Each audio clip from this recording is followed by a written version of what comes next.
Welcome to Guide Guru. We hope this video helps. You start by identifying which Kinect you have because the connection method differs.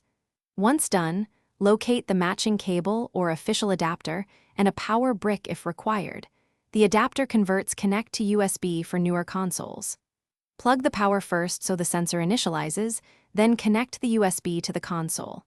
Mount the sensor centered under or above the display at roughly chest height. This ensures depth and skeletal tracking work reliably and reduces occlusion during setup. Once the hardware is connected, power on your Xbox and let the system detect the sensor automatically. It may take a minute to install firmware.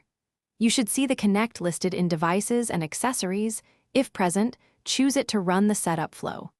Here you'll calibrate depth, adjust tilt or angle, and set voice/gesture preferences. Make sure your play space lighting is even and remove reflective surfaces, so the infrared and depth cameras can map the room accurately for better skeleton tracking.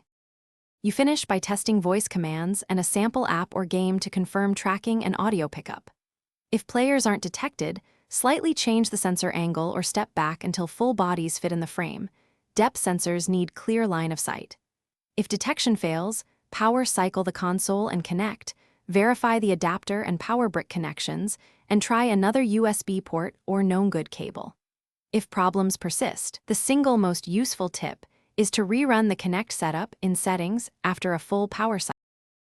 Thanks for watching. Consider subscribing if we helped you today.